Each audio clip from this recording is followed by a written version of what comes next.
Happy New Year, everyone.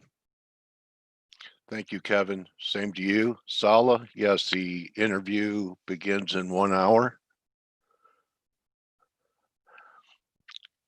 We go through the markets with our community for the first hour. How's everyone doing today? So a new year and a new guest for us. Hello, Paul. Everyone doing okay? So I wanted to basically talk. It looked like they had maybe snuck in a low in the dollar. Thank you, Hugh, on Thursday's shortened session. That hasn't happened, but I would be careful. There's glaring daily divergence here in the dollar. In fact, I think it may end up being a turnaround Tuesday. Look at the divergence on the 4 and on the 2 and on the 1, still diverging. 15 is the only thing. So 15-minute short term, be careful there. We're also in the S&Ps. Happy New Year, Monica, Didier.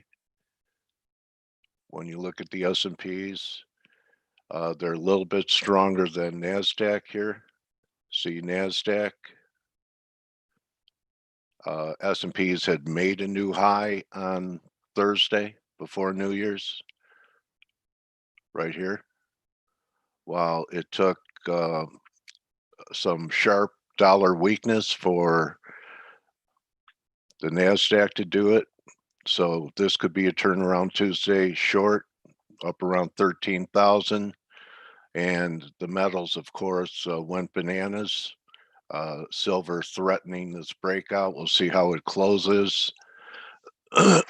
And I want to point this out since Amanda was asking me about this last week, and I said that the Kiwi still had some work to do. If we get, this is really the weakness. Actually, the commodity currencies are the weakness besides cable.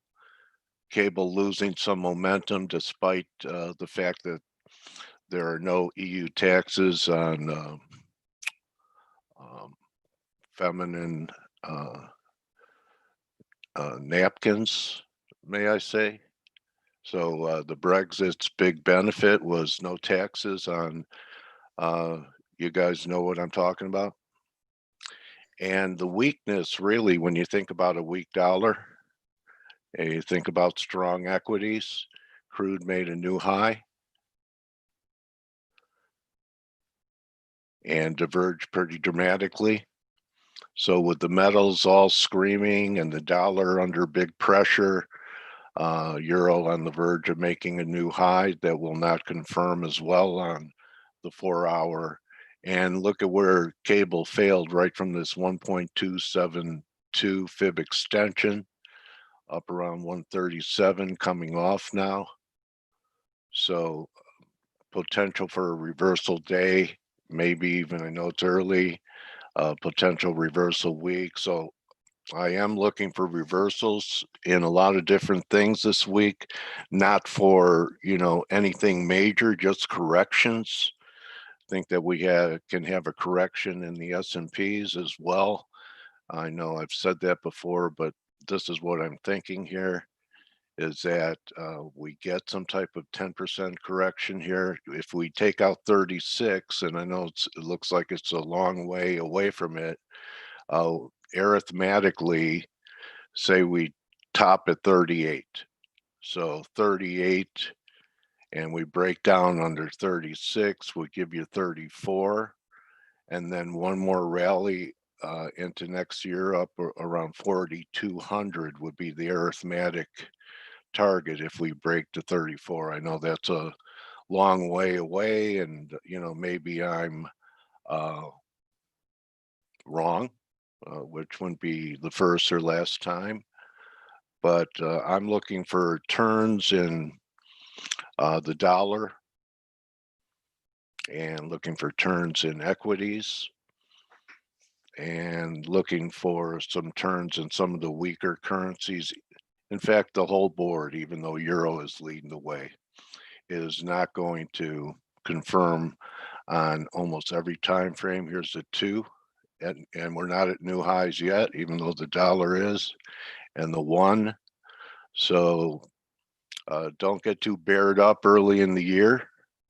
And I'm not looking for, what the dollar bulls are looking for.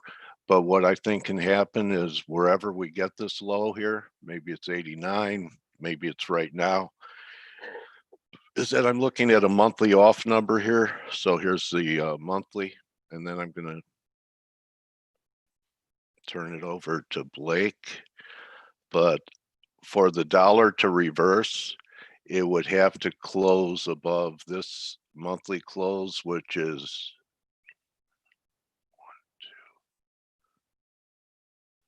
91.86. So, I'm not talking about a home run ball. I'm talking about maybe a rally back to 91.86, 92 for starters. It's kind of looking like a wedge here.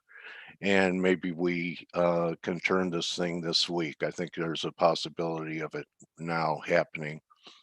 And want to welcome everyone to Face that is new. We're starting the year off with Saladin Boumidi. Should be a great guest for us to start. I have a full calendar of excellent traders all week long, capping it off with Charlie Gasparino, a broadcast journalist, print journalist that I've been following for years. Looking forward to talking to him. And you guys know that we have our promo going now, right? So this is a week to act, to invest in yourself in 2021. Some excellent deals. Let me move you guys around. Okay, so deep discounts. And I'm happy to begin another year with a crew that really cares about traders and invest themselves emotionally and with their work to help you guys succeed and stay alive. So welcome everyone who's ready to have a good year. Give me a Y. You got to be ready and you have to declare it. Let's declare it. I'm going to have a good year. Everyone say that. There's something about the spoken words. Text it. Okay, you have to say it and hear yourself say it. Okay. Okay. All right. So join us. It's an investment in yourself. And if you've learned here in Face, you've made some pips here in Face, that's a way to say thank you. And this is how we say thank you, by offering discounts at this time of year for everyone to get off on the right foot. Happy New Year, Dan. Blake Morrow. What's going on? Happy New Year, buddy. How are you? I'm doing well. I want to, there's a lot to be said for affirmations, and I truly believe that. I mean, if you tell yourself, hey, listen, this is going to be a good year. Mindset is such a big part of it, especially in trading. It's easy to get down on yourself when you're trading and you have a bad run, but you're the one that can turn it around. You're the one that knows what works in the markets. Yes, you have tools and you have, team members like us that can help you out and give you some ideas from time to time, but really ultimately it's up to you. And what I found for myself is, because I know what works for me. What works for me doesn't always work for you. And I always tell people that the way my trading's evolved over the years, especially when I went from being an independent trader to trading, for a firm. And so I'm trading much larger size. I've had to make significant adjustments over the last couple of years, which has resulted in, some tough changes for me. But ultimately I know what works. Like I go back to my basics and I say, okay, I'm struggling here. So I just go back to doing this, this, and this. And I know that works most of the time. And that's why having that affirmation, like, I'm going to have a great 2021, and saying it and hearing it and feeling it it makes a big difference because then you're going to adhere to your rules more than likely when you're in a trade or you're thinking about taking a trade and you're like, look, that doesn't meet the criteria I need it to meet before I take a trade. And then you're less likely to make those, silly mistakes. So there's a lot to be said for that, Dale. So kudos to you for, you know, getting everybody off on the right foot. Thanks, Blake. I heard an interesting metaphor that, uh, picture yourself as a ship, and the ship is big, but what steers the ship is the rudder, which is a small part of the boat, right? One of the smallest parts of the boat. Yeah. And for us as people, what steers the boat, the rudder for us is our tongue and what we say. And so the things that you declare is what steers your future. That's a great point. It's a great point. I like it. Anyway, there's the end of philosophy 101. All right. Well, Okay, hey, buddy. we do. First of all, I want to say that having Charlie Gasparino here on Friday. I mean, I've been listening to that guy since CNBC days. Obviously, like for the Yeah. last 20 some odd years. The guy's a wealth of knowledge, and so and seeing or hearing kind of the back end or maybe some of the behind the scenes of what he gets, it's going to be pretty interesting to hear. I'm sorry, in my opinion, I didn't sleep very well last night. It's like I slept, but the good news is I slept really well my whole vacation. So that's good. Anyway, I think it's because I was antsy about getting back to work, and so I just didn't sleep well. But yes, I'm glad to be here. there. It's gonna be an exciting week. I want to say and reiterate, if you guys haven't taken advantage of the Forex Analytics offer, do so, because as I've been telling you for the last several weeks, this only comes around every once in a while. And for those of you guys that have been around for a while, that it only does come around every once in a while. And I'll see you guys in the chat rooms. I mean, you want to see where I'm at all day. This is our chat room, just so you can see. And I want to show you what it looks like since I've been up. Oh, okay. Right here. So about 4:50 in the morning, somewhere right here. Oh, it was 4:50. Yeah. So this is where I got here this morning. This is all the chatting that's been done in our chat rooms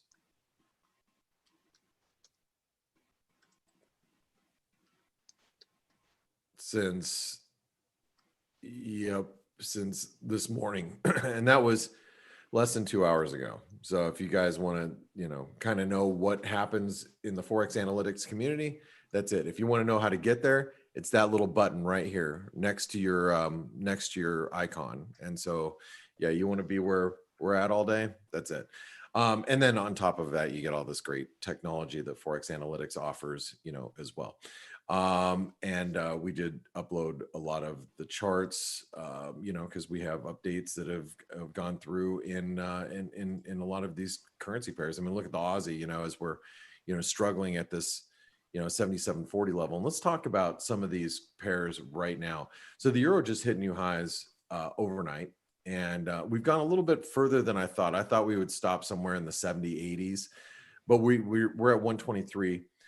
We held the ascending wedge support on Thursday of last week. Now you can see we broke this trend line, but because it was very thin liquidity, we actually have to draw it now down to this actual spike low back here on November 23rd, which makes sense because now we're going to be laser focused on 122. As long as 122 is holding, the bulls are in control, but we break below that 122 level and you are going to see a bit of a pullback in the euro. There's a lot going on this week. You've got in a couple of days, you're going to have big protests in Washington, D.C. About, and it's really Trump is organizing this whole thing. And we had always said he's not going to go away quietly. And it doesn't matter that Biden was quote unquote elected. Trump is not going to go away quietly, I'm wondering if it's going to, bring on some risk aversion, and that's something that we need to be aware of going into the next few weeks. And obviously, with risk aversion brings in dollar strength. There's another thing that we have to look out for is we have to watch this Georgia race, which is, it's looking increasingly likely that some Democrats are going to take seats from the Republicans, which is going to give us a, more of a Democratic controlled, Congress. And then, then it becomes a wild, wild west as far as, how much liquidity gets put in the market, what's getting passed, and the dollar could suffer as a result. So there's a lot of like moving pieces that we need to keep an eye on over the next couple of weeks.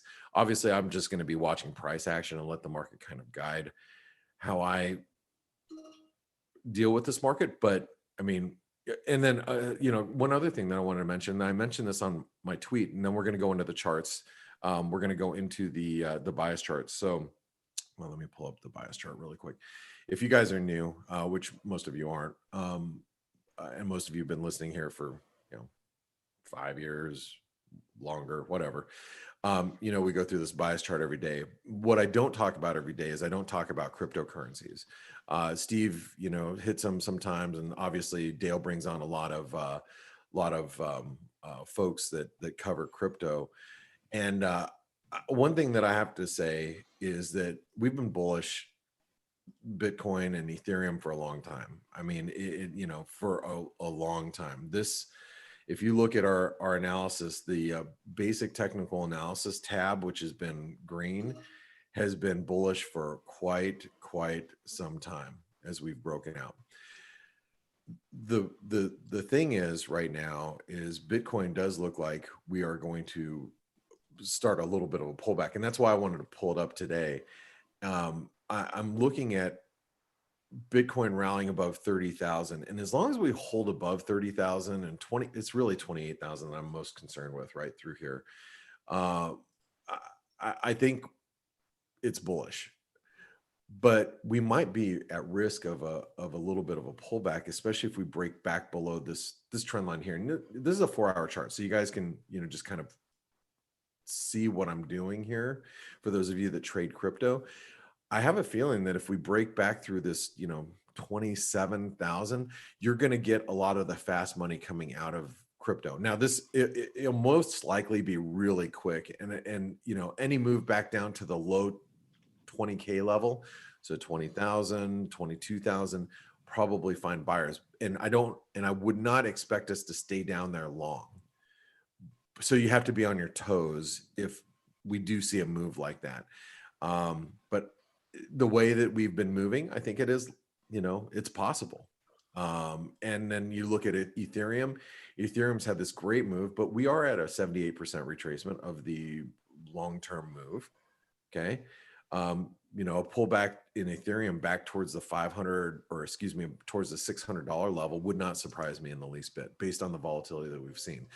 So a reason why I'm pointing all this out is because if we start to see a little bit of cryptocurrency weakness, what you're probably going to find alongside that is some precious metal weakness, which might lead to some dollar strength. And that's what me as a currency trader, that's what I'm mostly concerned with.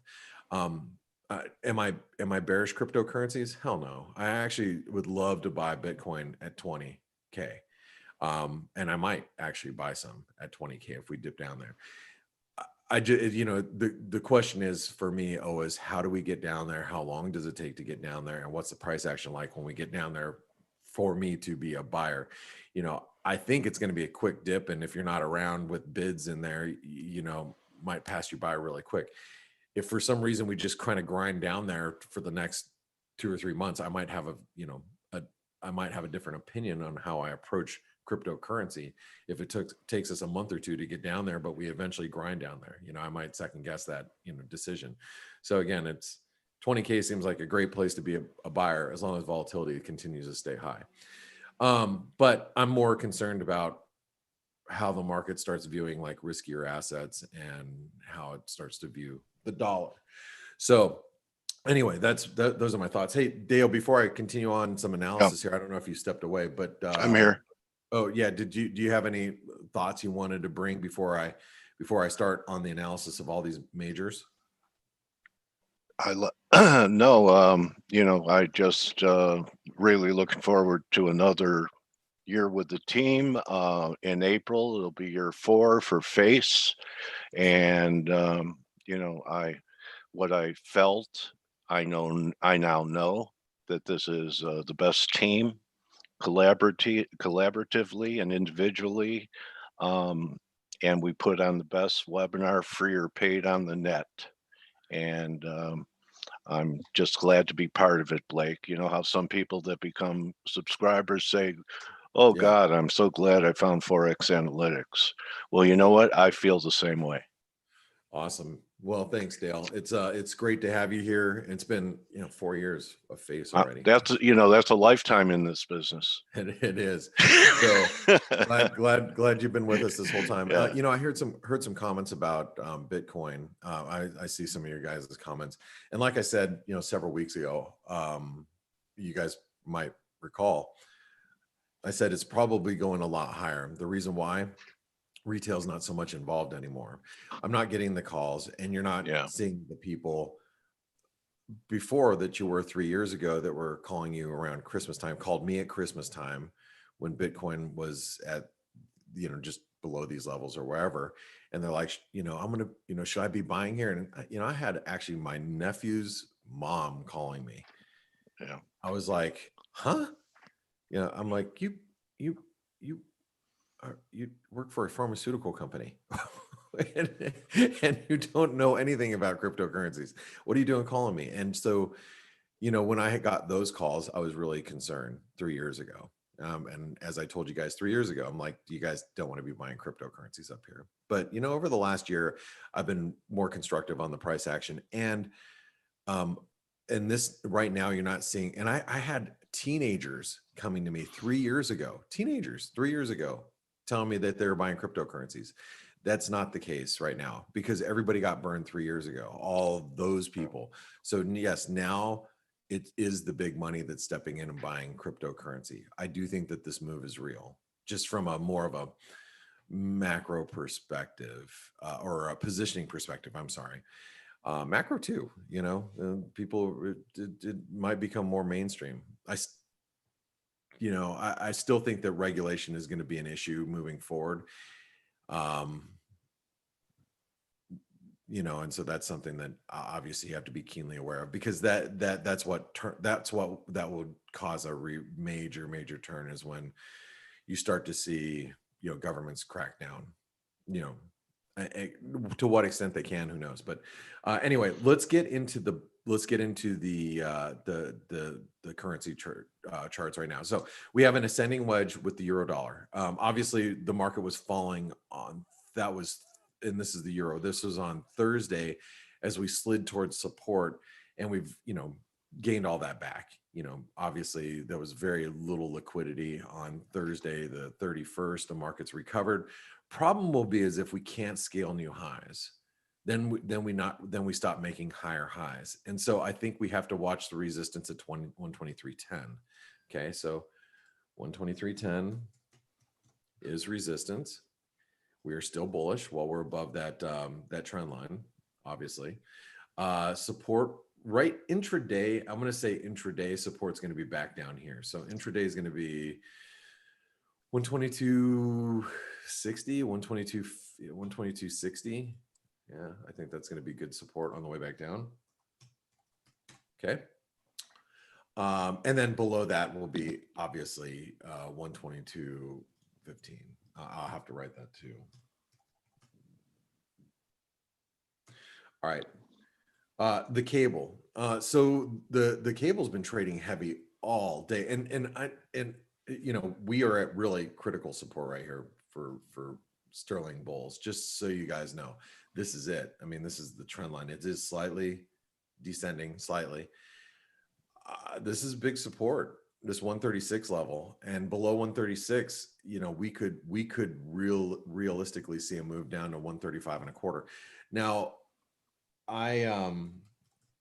trying to sit here and figure out why the hell the pound's so heavy, but this COVID situation in the UK, is really weighing on the bulls right now. And we had this breakout. You got a lot of short squeezed out of here. So I would say that post Brexit, you got a lot of the short squeezed. Maybe you start to see some selling come in here. I think intraday, if we get a move back up to 136.65, anybody who's long is going to be really happy to sell. So just 136, whoops, 36.65. I have to put it at bullish right now, but I'm a little nervous. If I was long the sterling, I'd be a little nervous here. I would be. It's bullish today, but if we come in tomorrow and we're trading down here around 135, I'm going to put it back at range. So just letting you guys know. Aussie dollar. Aussie's bullish, but now we're at risk of facing a double top. There's 161% extension that comes in at 77.50. I do believe that is really critical resistance today. 77.50.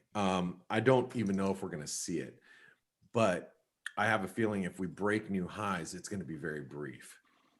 So if we break new highs, we'll hit that 618 and then reverse. Okay. But we are at risk of, forging some sort of double top here. So if for some reason we come back down and break through this support right here, which comes in at, let's call it 76.90. If we break through 76.85 actually, but 76.85, we break through that, you're going to have to be a little careful. Is that 76? Yeah, 76.85. We're at 77. Yeah. So if we come down and break through this support here, next thing you know, you got a double top, right? You have a double top, which would actually,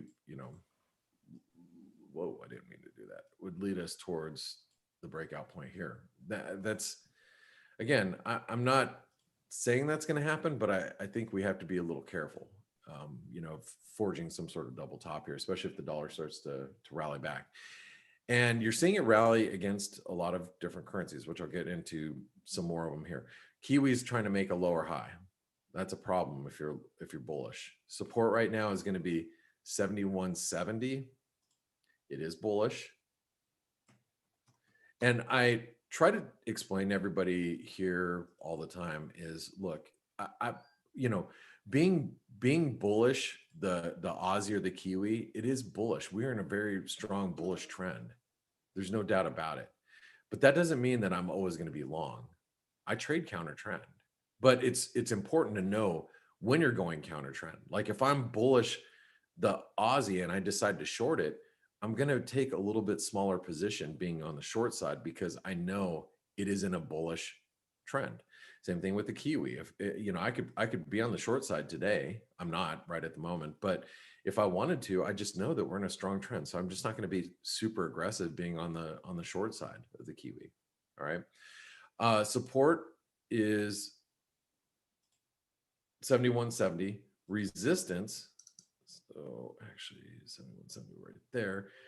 Resistance right now, I'm just going to mark up these highs at 72.40.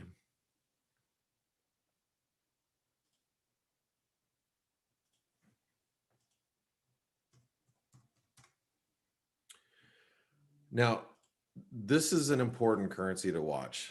Dollar Canadian. Dollar Canadian made a new low. I mean, if you use Forex Analytics, you already got this update.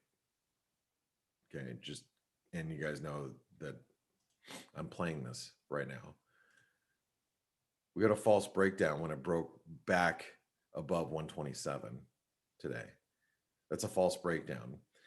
And that was an hour ago when that update went out. Okay.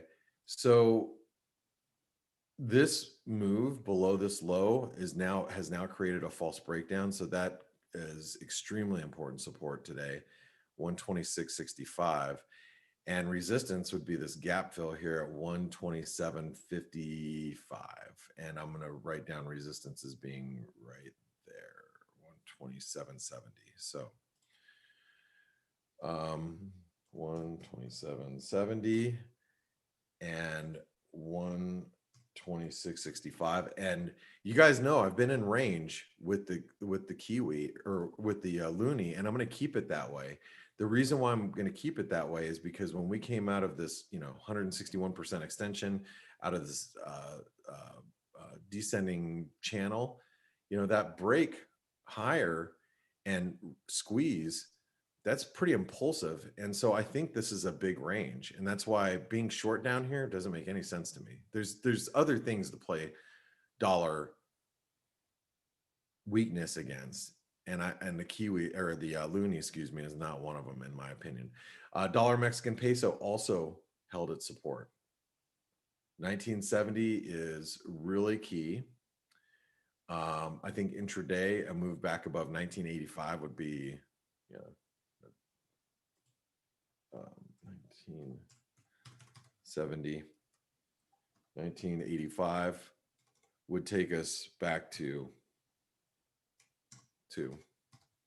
just so you guys know. Okay. And I'm keeping that on range too, because we came out of this, descending wedge, was a month and a half ago, squeezed the heck out of the market. And now we are range bound, very similar to the dollar Canadian price action. Okay. Moving along, I got to give time for Steve and Stelios. I know those guys are here and I don't want to take all the time. So the dollar Swiss, this is interesting. Oh, shoot. Okay. After the dollar Swiss, I need to talk about one last thing. Well, I got to do the other pairs too, but I got something else that I wanted to bring to your attention today. So the dollar Swiss, check out this. This is the previous channel we were following, right? All we're doing, even though we hit a new trend low, we're still respecting this channel support through here, right? So that support right now comes in. I'm gonna write down the lows, which will be 87.85. Resistance right now is 88.60. It is bearish.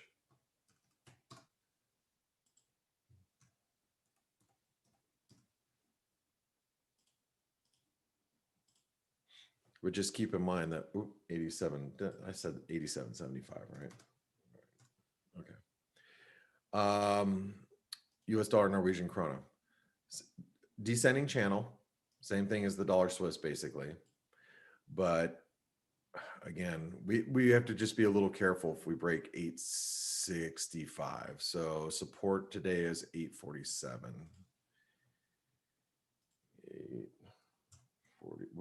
847, 865.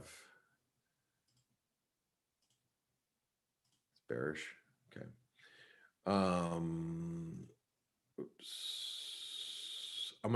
I'll come back to the dollar index and the S&P and gold, but let me just do the dollar yen really quick. So the dollar yen, we continue to forge new lows. Now, this is a really important, I want you guys to see this. See this daily spike down here in March. This is post-COVID lockdown move, right? That trend line there. We were holding that as of last week. We weren't breaking below it. Then we broke below it and back up again. That is, again, these are those things that pop up that you're like, oh crap, Stop hunt. Yeah, I got some stop hunts going on, and if you're short, you got to be a little concerned. So I'm going to write down these lows right here at 102.70. Resistance right now is all the way back up here at 103.90, but I would be really careful with shorts there. So 102.70, 103.90. It's bearish while we're below this trend line, this pink trend line really, or actually this red trend line, excuse me, which right now would come in at 103.90, 103.80. But while we're below there, we have to stay bearish. As you guys know, I know you've heard me say that a lot. It's just be a little careful chasing it down here. Let me go into the dollar index really fast. And then, the dollar index, we're at the 161% extension, divergent relative strength. You guys, I know we've been writing down 89.50 as support here for I don't know how long. So, About a month. yep. And we finally got to it with Yep. very divergent relative strength.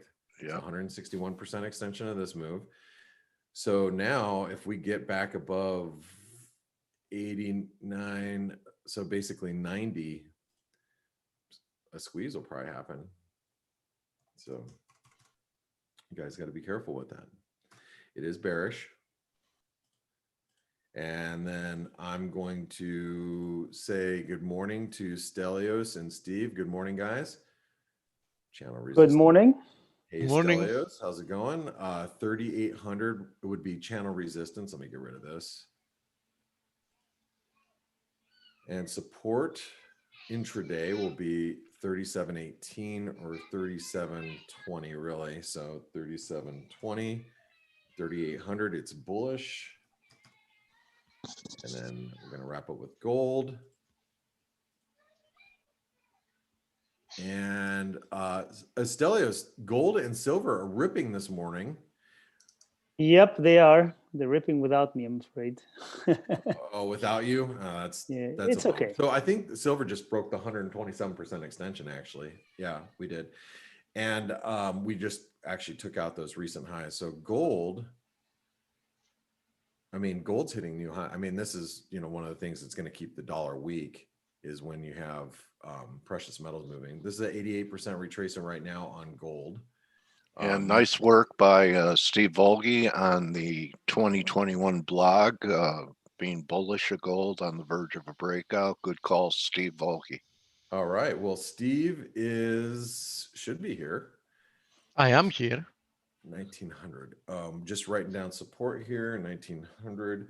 I still think that I still think that gold, Steve, is range bound at the moment, just because we've been in this range for a while. I think we've broken. I think we've broken higher because I have this whole correction lower as a channel. Just draw the line. Yeah, exactly. And now draw the parallel to that. Yeah. As support. And actually, yeah. And I guess that would be like this, huh? Yeah. Close to Yep. something like that. Yeah. Yeah, we just broke that trend line. So that's I guess it's bullish while we're above 1907. So let's go ahead and change that to bullish. And so, hey, I want to mention this is your bias chart, guys. I got to step out for a second because my dogs are actually barking. But somebody had mentioned, and it's early in the morning here. It's still dark here, and I need to they're starting to rustle around. I need to make sure that they don't wake up the entire house. You have to make them breakfast. Yeah, I do. The one thing I want to say is somebody was mentioning about a European broker. Look, if you guys want to try to get Forex analytics for free, try Pepperstone Securities. They are a sponsor. Pepperstone is one of the biggest FX brokers globally. They're one of the top, probably top 10. You have to use this link right here, and then you get 2 months for free when you open a live account, and then another 2 months when you trade more than 500 or five lots, which would be 500K, which is Let me clarify. They don't have to do like a trade of that size. Cumulatively, thank you. Cumulatively, when they trade 5 lots, which I mean, even if you trade rather small, you would rather soon do that. Yeah. Then you get another 2 months. Awesome. Well, thanks for explaining that. I'm going to roll, but guys, thank you so much for tuning in today. And thanks for being here with me. Stick around because obviously Steve and Stelios is going to give you their thoughts, and Dale is going to continue to give you his thoughts. And he's got a great interview today. So thanks everybody for joining in. I'll see you guys tomorrow morning. Okay, Blake. Thank you, Blake. Good Thank hunting, you. Blake. Thanks, guys. So happy New Year, everybody. Happy New Year. And it's going to be a great year. I'm sure of that. First of all, we're not going to be talking about Brexit that much. So that's already a good start. That is definitely a positive. Yeah. yeah, so I hope you all had a good holiday and recovered a little bit from all the eating and drinking. And we start with the new year, and apparently we're starting off with a bang. And risk on, everything's going higher except the dollar. And we pick up where we left off in December. And it is to be expected, I think, Stelio. I mean, Seasonality is definitely bullish for the first days of Yes. January. It always is. Yes, and nothing substantially has changed to actually produce some type of a reversal. Yeah. Yes. So we continue like that. Obviously, we want to see first couple of weeks of the year, see how things develop.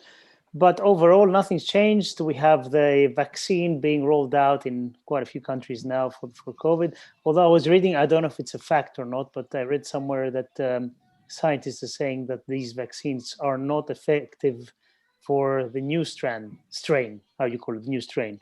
So that, I'm sure they're going to, whatever needs to be developed, they'll develop it. It just means that it's going to take a little bit more time. So, in that respect, you can expect some kind of return to normality eventually, because, when you do have a vaccine and you start rolling it out, well, sooner or later, you're going to get back to, like I said, to normality. So we wait to see how that goes. Yeah, we still have a long road ahead of us. There is no question about it. I can't say names, etc. I have one of my friends that works for one of the biggest companies in the US that owns hospitals. Mm-hmm. And they actually own a lot of hospitals in states that are, considered like of the wealthy ones. So he was telling me, and as I said, I can't share any more details because those are confidential information, that they have roughly, they cover an area that has like 10 million people. And so far, they've managed to vaccinate something like 0.2% of the population. Yeah.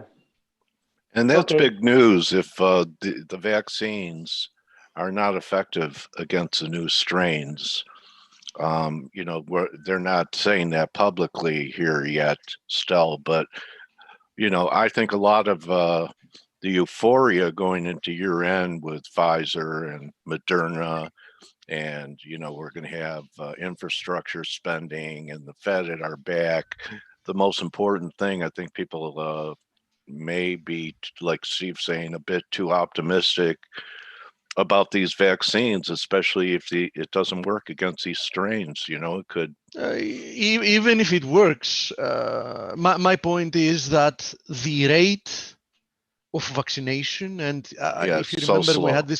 we had this conversation also at the end of the year, although less people were here, because in essence everybody was in vacation mode. In another conversation with a really good doctor friend of mine that is also, he's not only a doctor, his first degree was in molecular biology. So he's, he has a foot on both worlds, you know what I mean? Mm-hmm. He was telling me that duration of immunity for the vaccine should be anywhere between like 2 to 5 months. So let's say, assuming, 3-4 months on average. So, combine that with the rate that we're managing to actually vaccinate people. As I told you, they've vaccinated like 20,000 people in the US in a population of 1 million that they so far, from the 10 million they cover, like they've so far in essence reached out to 1 million, and they vaccinated 20,000. So, that all that tells me that, we have a lot of time ahead of us. Yeah. They say, guys, that 1 out of every 16 Californians are infected. That's doesn't huge. Sound unlikely to me. Yeah. That's pretty huge. Yeah. Easy to see 15, 16 people in a normal day, right? Yeah, absolutely. In an abnormal day, which has been an abnormal year, already. Yeah. Yeah. Anyway, so you know what? We've got our trading accounts. We've got intelligence gathering and collaboration. So sometimes you have to,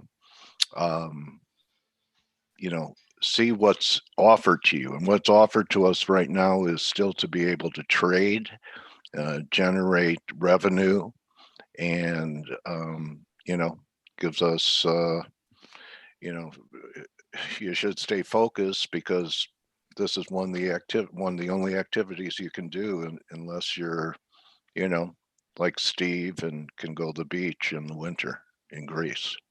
Yeah, So, this year the weather has been just unbelievable. I mean, for winter time. so Steve, what do you think in S&Ps here? You To you were begin thinking with, that, yeah, go ahead. I think that gold has broken out. Yeah, you're good call. Silver had made the move earlier on, right? Yeah. Last year, actually, the silver broke out last year, retested, back tested, if you want. The broken channel is continuing higher. Platinum, if you remember, we were talking about it, behaved exactly as expected. I mean, this proved indeed to be a bull flag. And, the next upside target is 1171. Here is palladium also attempting to break through this symmetrical triangle. So let's see if that can happen as well. Here is copper, which in essence just consolidated in a range, and so far remains extremely well bid. Here is nickel that, in my opinion, has a decent chance to have found a low here at this horizontal support resistance area. So pay attention to that as well. Here is crude oil that remains, well bid. Admittedly, momentum is not what you would want to see, but on the other hand, do we have a reversal in hand? No. And now, speaking of which, here is the S&P, and if you look at the Nasdaq, it's exactly the same type of formation. We've had this conversation last year. When we discussed the possibility that these ascending triangles are not terminal formations, right? I specifically mentioned that, I would have liked them very much as terminal formations, as ascending wedges that would, in essence, indicate the end of a trend higher if the inclination of the formation was much steeper than it was. Be it what it is, though, which it isn't. I think there is a real possibility that we just break out from here and produce perhaps a final leg higher in the short term, some type of a melt up. I don't think it's unlikely as a possibility.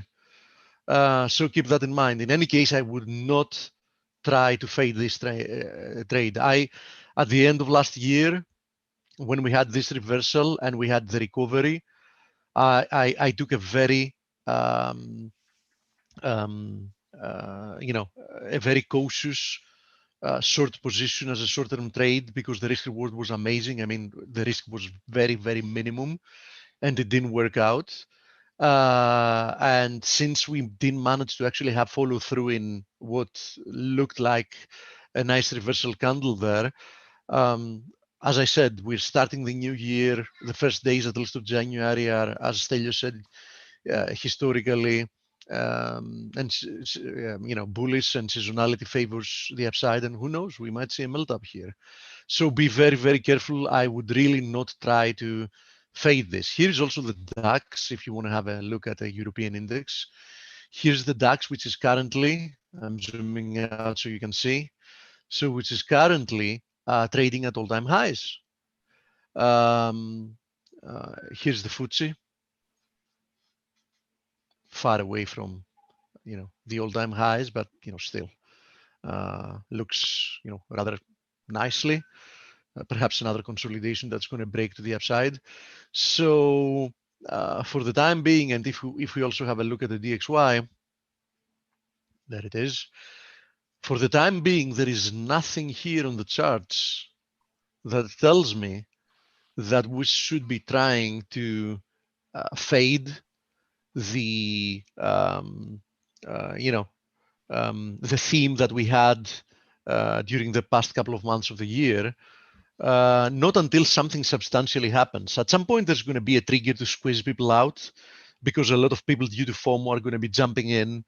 As always, the retail crowd is going to jump in, is going to probably capitulate in trying to, for example, short indices or be long the dollar, and it's going to try the other direction.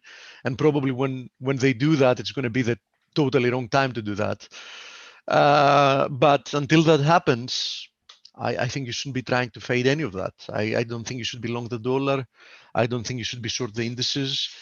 We need to at least see some kind of a daily reversal along with some type of an event that will give us some kind of a belief that, there is some kind of a theme developing that might last at least a few days to a few weeks. Until that happens, it's, the status quo, right? Stel, did we have anything else before we go to questions? There's a couple of little things. OPEC Plus actually are going to be meeting, I think it's today, and they're going to be deciding whether to increase production in February or not. There has been some chatter about them increasing. The question is, how much and how long, etc. So there's going to be talks about that. And, to be fair, with the oil, with WTI near $50, I think it's a price where not everybody's happy. Obviously, the Americans want it higher because they have much higher extraction costs, but still it's getting there. And slowly. likely that's one reason why they would want to, OPEC would want to slow down, Yes. the rate of appreciation, because I think they want to really squeeze out American producers. Yep. I mean, think about it. The vast majority of OPEC countries are not really friendly to the US, right? Some of them pretend to be friendly, but in all actuality, if you notice, I don't think they're really looking, for the best interests of the US. Yes, and otherwise, there's it's going to be a relatively busy week in terms of data releases, which eventually will have to start mattering. So they have to start to matter at some point. But we had PMIs today, manufacturing PMI. I think tomorrow is services PMI, and the numbers are kind of mixed. That was better than expected in UK, worse in Europe.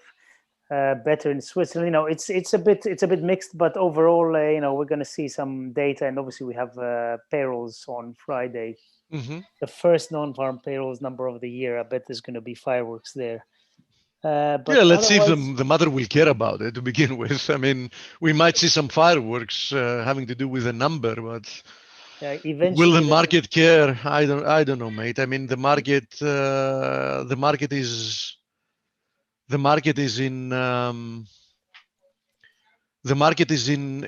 a mode that's like, good news. Oh yeah, great. The economy is getting back on track. Bad news. Oh, nice. The Fed will have more excuse to step on the gas even more, or anyhow to not let the monetary stimulus train take any stops. So it's like heads or tails, you win. We are currently, at this mode. maybe. But, as I said, I think eventually they're going to start to matter again. Yeah, but let's see when that eventually is. I mean, I have no doubt with you. Speaking of which, something that you might not have noticed, because usually these go like, they go a little bit unnoticed because nobody really cares about them, because they're not actionable, as market information in the short term. OECD, in essence, photographed a change of stance having to do with austerity. That like austerity perhaps is not the way forward, and people are really fatigued, and it's not going to work. So in essence, one by one, countries, institutions, and everything else is like pushing towards fiscal, abnormality. And in the short term, that might keep fueling, risk on and everything is okay and who cares and that doesn't matter, deficits don't matter. And we might see, this period of living in la la land getting extended, but I'm pretty sure that this is going to end really, really badly.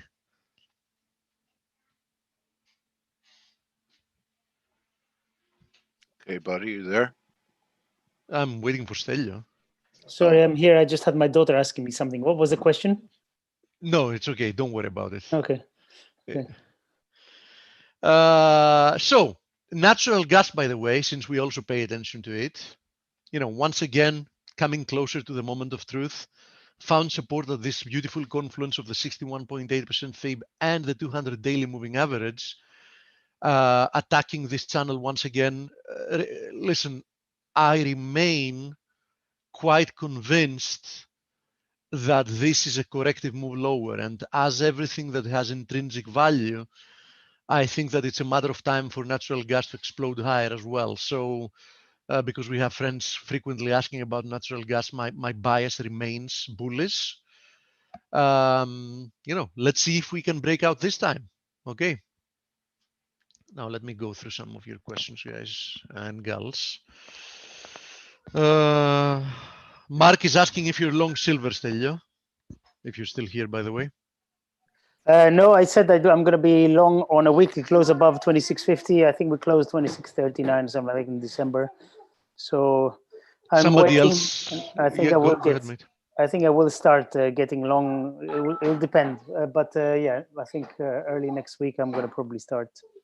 Somebody else is asking about Bitcoin and Ethereum. Listen, Bitcoin and Ethereum remain very bullish. I haven't had a position in them. I'd rather own metals. Somebody can say, yeah, but dude, you could have made a lot more money. Listen, I have some friends that have a lot of money on the sides, which I don't have a lot of money on the sides. I use most of my money for my trading account, etc. And I did advise them to get some, and two of them actually did. Personally, I don't want to own stuff that I don't understand.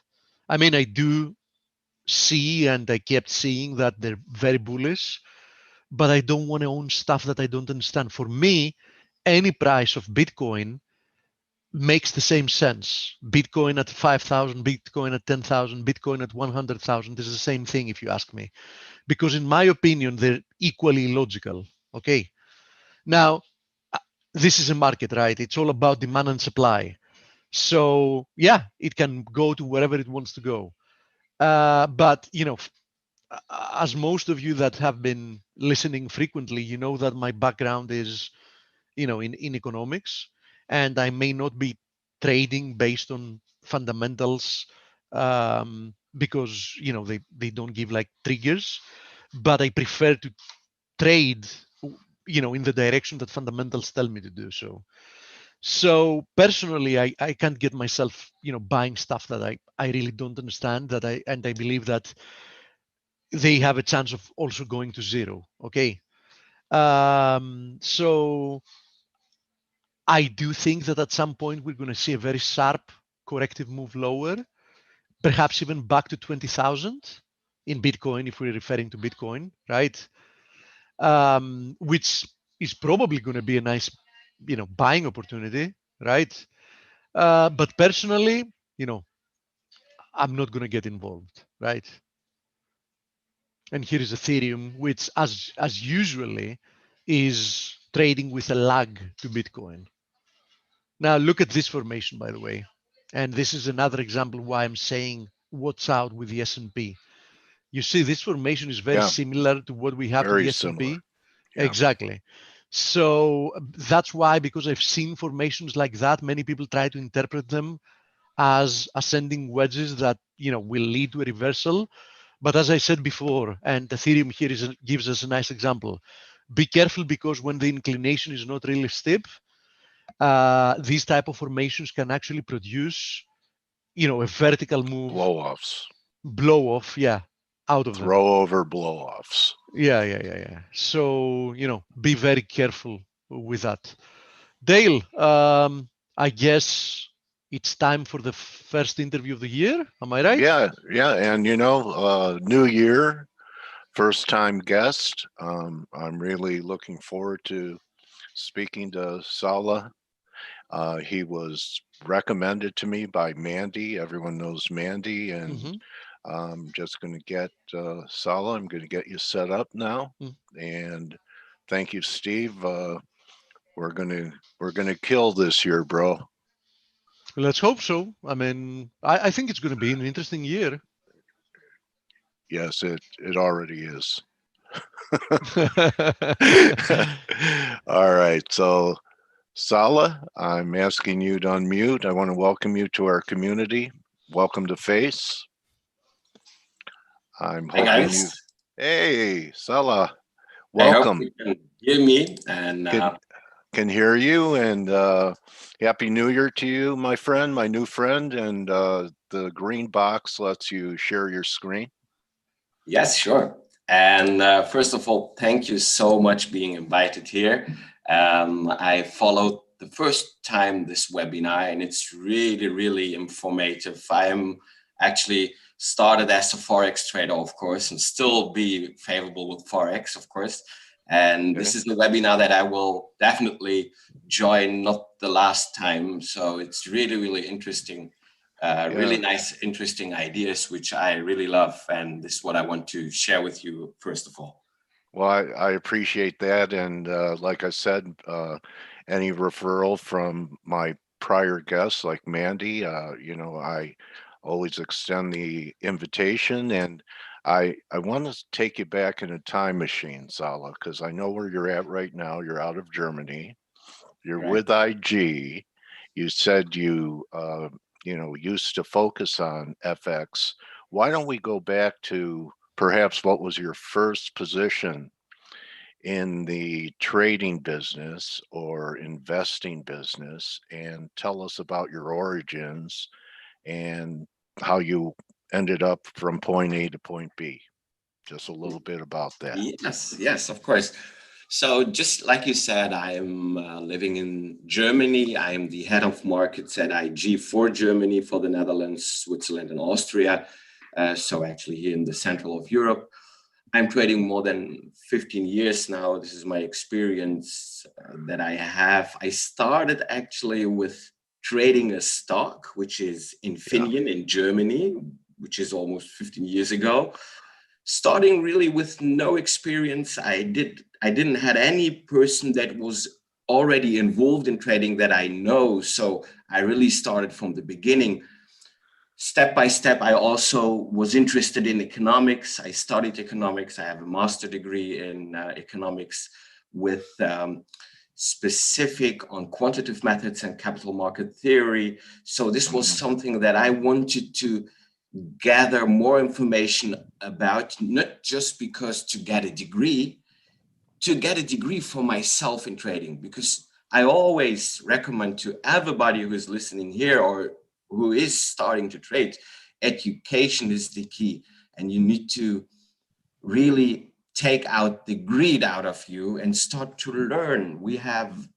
There are paper accounts. You can visit webinars like this wonderful webinar where you can learn and start to get your own ideas. A lot of people are starting to copy and trade other people. And this is what we experienced, of course, everybody of us. This is not the best way.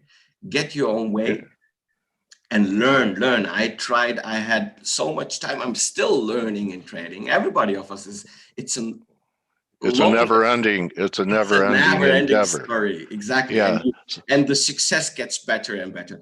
So let me ask you, Sala, did you have any mentors or any books or anything that really influenced you? And how long would you say it took you to become at least, where you felt like you could earn a living off the market? Because a lot of people, that's their dream, is to just trade for a living.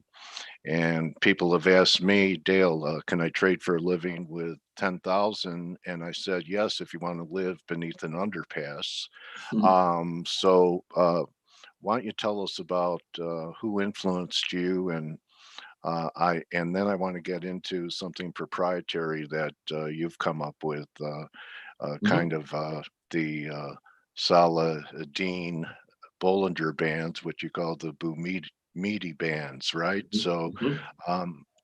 how long did it take you to become a decent trader to where you were starting to be Yeah. consistent? First of all, my mentor was just the technical analysis. I didn't had a personal mentor, but I'm still a technical analyst, and I Gotcha. love to trade patterns. We have seen the webinar now today, a lot of nice triangles, trading ranges, everything what I use as well, and what I recommend as well to learn and use it. Actually, the book which was my mentor was John Murphy's Oh, good. technical analysis. Of course, this is, I think, a must be and a must have for everybody who wants to learn technical analysis. Then, of course, Schwager, seasonality, seasonal patterns was something what I really was interested in. And today I'm a conditional trader. So going forward, I was, of course, seeking a new approach in volatility trading. And this is the fact why I created the Boumidi bands. We have a lot of indicators from Bollinger to RSE to moving averages, everything really good practical indicators.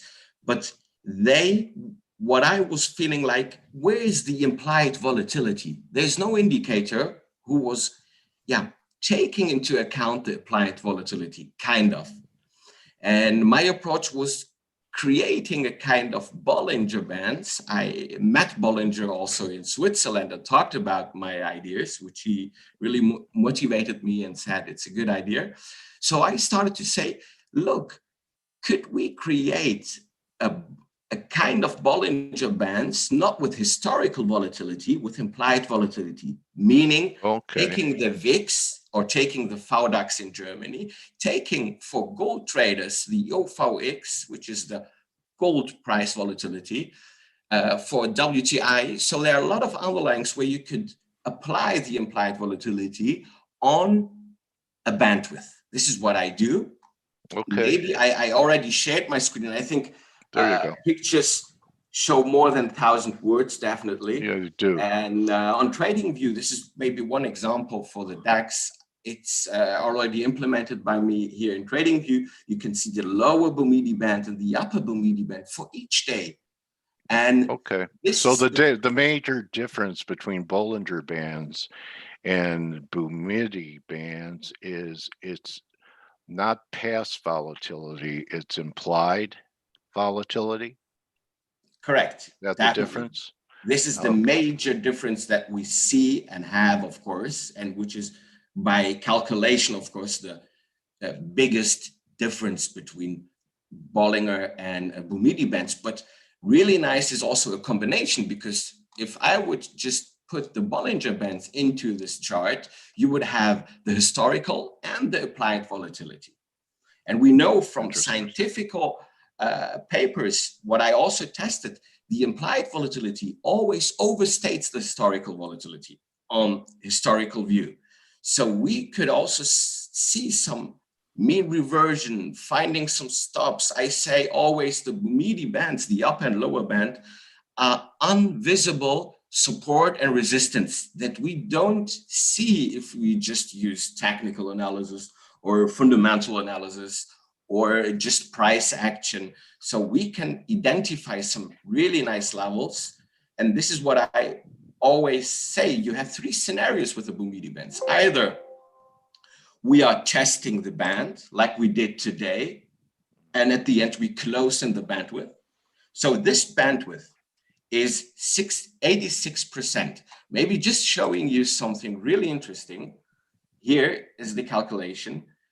Just saying for one day, what I actually theoretically say is today in the S&P 500, I'm gonna expect that the S&P 500 is going to close within 3,800 and 3,711. So for a probability with 86%, I'm gonna say that we're gonna close in this bandwidth. For 95%, we're gonna have a much bigger bandwidth. And why I do this is just because I have three scenarios. They're really easy. Either we Okay. test the band and we go back, we can see it historically a lot of times. Either we don't see any movements to the band, so we close within the band with almost maybe 6, 7, 8 days in a row, doesn't matter. Or we see a mean reversion, like that day that we really see harsh pressure, sell pressure, and at the end we come back into the bandwidth. So this is something what I see as a reversal.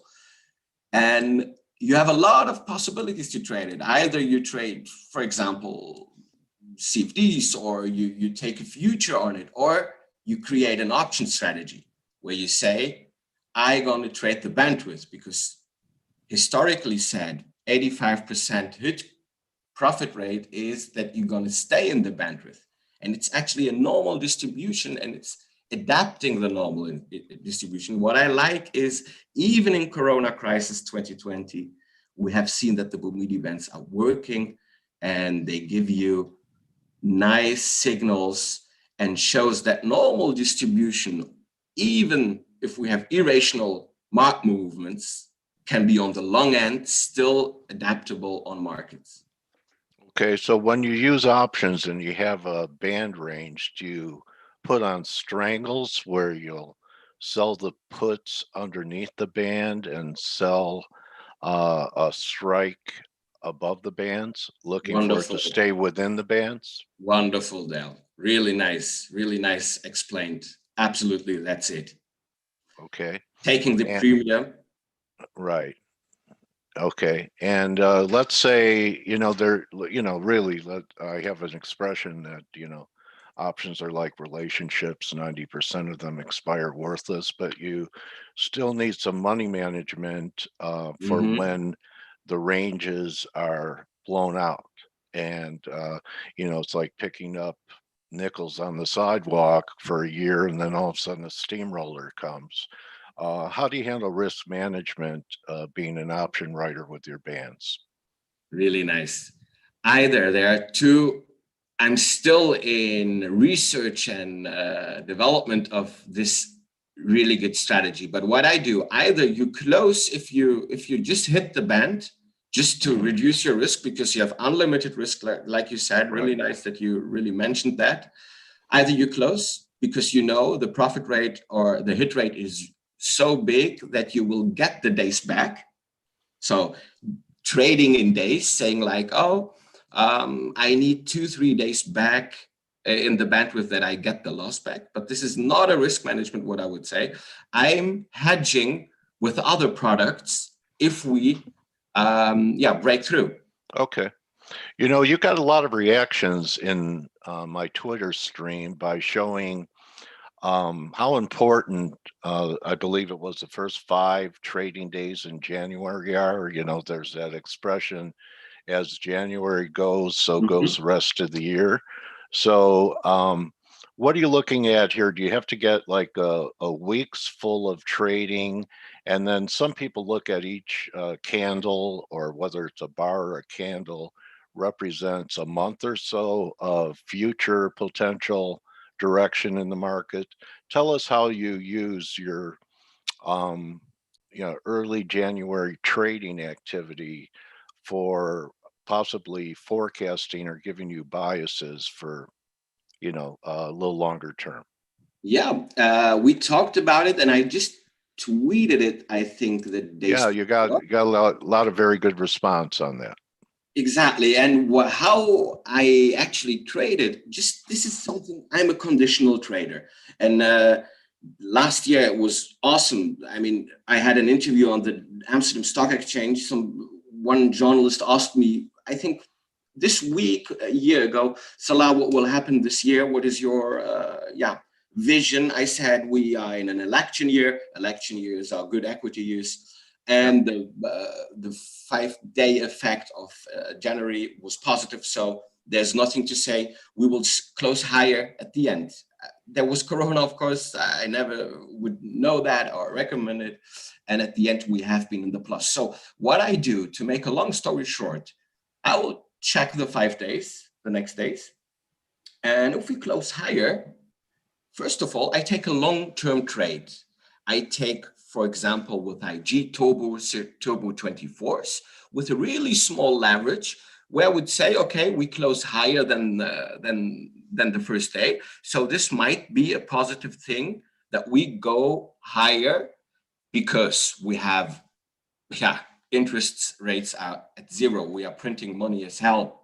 This will, of course, feed the markets as well. So I take the conditions. This is a long-term trade that I use with small leverage, small risk, just taking, just participating on this effect. And on the other hand, I take this as a trend direction. So if we will have huge dips like in March last year, remembering back Salah, the 5 days effect was positive. We have chances, the monetary policy is also helping. So then I will just come back to this effect and create a story, positive story, not lying to myself, just saying, hey guy, we had a positive 5-day effect. We have a huge drawdown in the markets. So is that a possibility? Of course it is. Okay, we really have a lot of one-way sentiment in the dollar, and I'm not sure how you feel about it, but to me, the dollar has driven gains across the board, risk on in equities, higher metals, even higher crypto. A lot of people leaning on one side of the boat. It's starting to get pretty, unanimous. I wouldn't say euphoric, but hard to find a narrative that people talk about that could generate any kind of dollar rally. What's your view on the dollar? The consensus is lower, lower, lower, lower, lower, lower. Could that be interrupted perhaps by maybe a little risk off in the market, or perhaps the euro over 120 begins to impact an already weak European economy with COVID, especially in Europe? What's your view on the dollar? And do you agree that all these other markets, it's kind of like the fulcrum of the wheel and everything spins around that center, which is the dollar? Yeah, maybe just taking a chart to that. I mean, we have seen nice analysis before, no doubt, but talking without chart is for a technical analyst a bit weird. So going back to the chart, of course, taking up for an hour, for example, as well. And we have seen definitely, no doubt, there is an upward trend, intact, healthy. It's going up higher. Nothing against that. We are creating higher highs, higher lows. Everything is fine. And fundamentally, I just said, a lot of times people ask me that, and I have a really easy story for that. We had Corona, we have massive drawdown in growth, debt is going higher, everything, there's a problem. So you need to get back to the normal reality. You need to have growth as a country. You need to sell your products. You need to go back to where you have been. How can I do that? Easily with devaluating my currency. So I can export much more, and I can catch up the economy. The economy can catch up with the markets.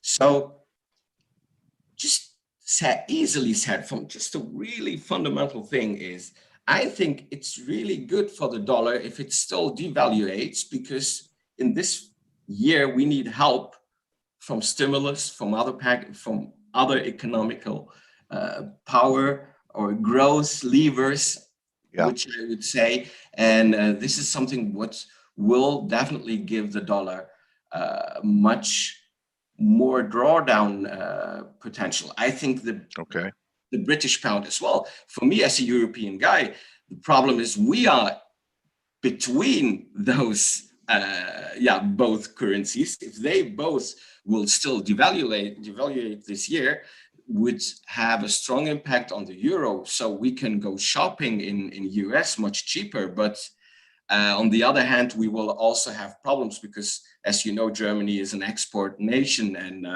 if the euro is much higher, this could also give us some problems here. So the world is actually right now fighting, for their exports.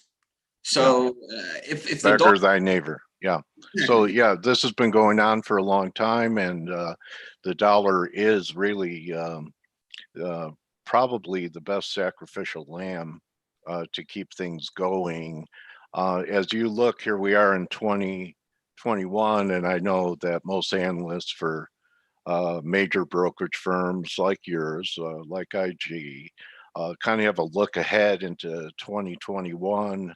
I'm going to request if you have anything that you are looking at that you're, kind of in the forefront of what you think could be some of the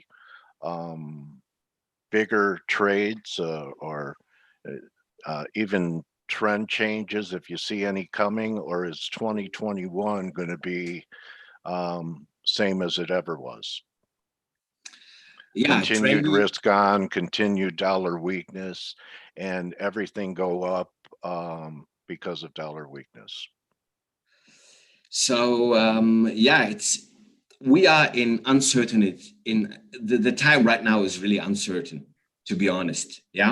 But what I can see as a trader, of course, I think gold is the risk will still not go down. We will still be in an environment which is a high volatile environment because there are still problems that are not solved. I mean, we have a vaccine, so people are not vaccinated at all. We have mutation of corona.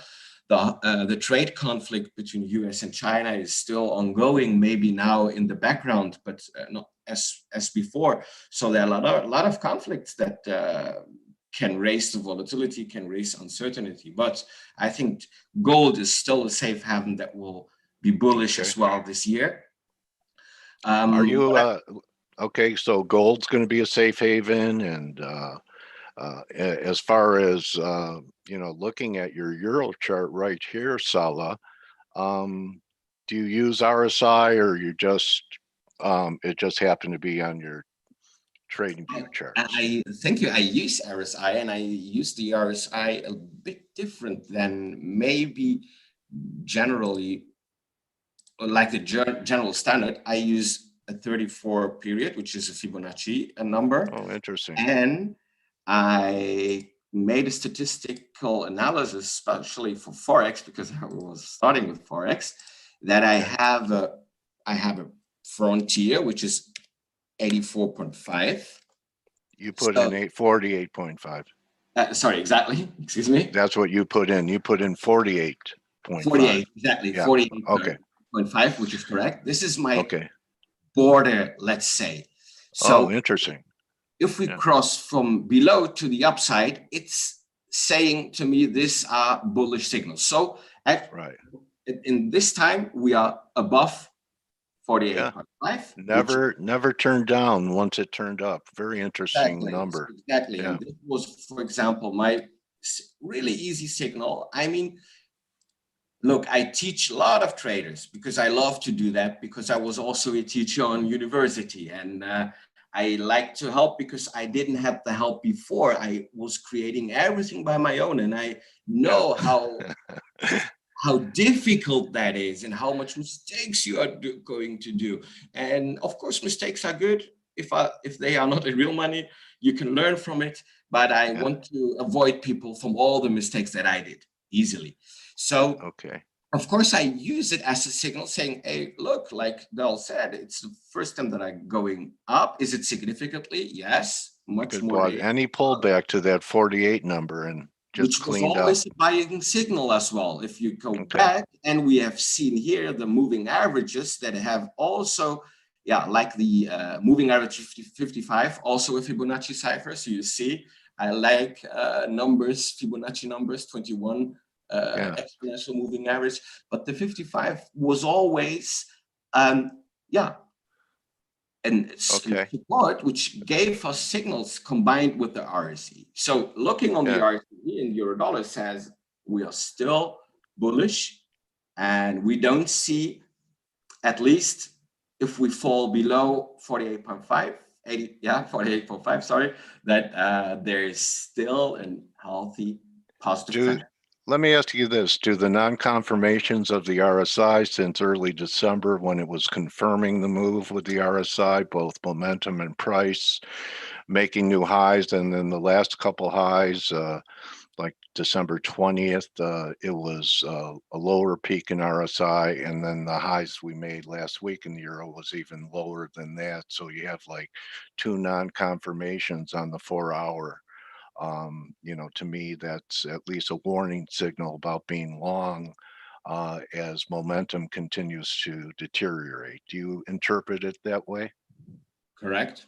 We can also see a small, what I would say now, a small divergence that you can see here, right? Yeah. This is absolute. I totally agree with you. Thank you for that information, because this is right. This is something what we call is a bearish divergence, right? Yeah. So this You could even go all the way back to early December. That was the last correct. confirmed high. So we're Absolutely. either going to break out, or maybe we're setting up for some type of correction in here over the coming days. What do you think? Yeah. I would say we will create a new higher high, which is Right. 123, and then Right. we would maybe, I would see here a small correction, which is absolutely healthy compared to cryptocurrencies. If I would say one thing that I want to say to people that are starting, it was the same mistake that I did in the past. Taking a bunch of indicators into your chart and saying, hey guy, I'm using 10, 9, 8 indicators, which is maybe okay if you can use them. But a lot of people, what I did also as a mistake, they use maybe 10 indicators, 9 of them are oscillators, but they don't know. Yeah. So please always be aware, what is this indicator doing? And you can have 10 by using 2 oscillators, 2 trend continuation indicators, 2 volatility indicators, and so on, to have a Great point. Great point. Well, Sala, you survived an interview with me, and you know what that means? No. You're now my new trading warrior brother. Nice. Thank you Okay. so much. Okay, so I could tell you're a warrior, self-taught guy that had to, take hits and get off the canvas and keep going. My view is the secret to trading is there is no secret. It's hard work. It's living through adversity and persevering. So thank Mandy for me for suggesting you come on, and what's the best way for people to follow you and perhaps learn from you besides, or with Twitter, you're at Sala Boumidi. And is that the best place to find you? Yeah, it's the best place to find me. I have also a German page, salaboumidi.de, where I will implement like the S&P 500 Boumidi bands also here. So this is a test chart that it's my beta version that I can send you over in the chat. Maybe if people are interested, they can also look for it. But of course, just hit me up on Twitter at Sala Boumidi. You are always welcome for questions, for trading, for everything. This is my passion, like Dell, like everybody of us do. So don't shame, ask. There is never a dumb question. Oh my God, I say that all the time. Only silly answers. Exactly.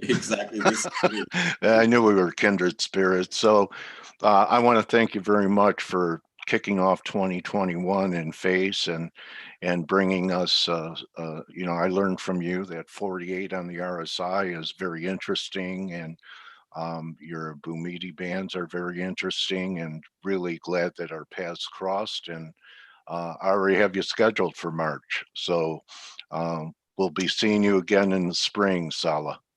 Happy to be there. Thank you so much, Del, and thank you for invitation. It was great. Yeah, great meeting you. Thank you. stay healthy, everybody. Stay healthy and successful. And we're gonna stay in contact, of course. Yes, and may pips just flood your account in 2021. All right, buddy? Thank you, buddy. All right, so that's it, everyone, for today. Thank you for being here. And remember, don't just count your pips, count your blessings. And we'll see everyone tomorrow. Let's have a great 2021 together. Adios.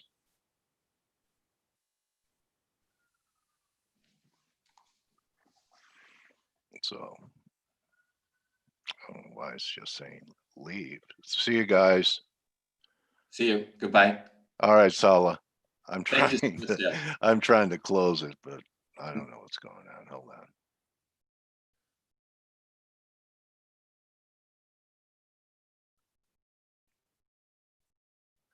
Only has me on leave.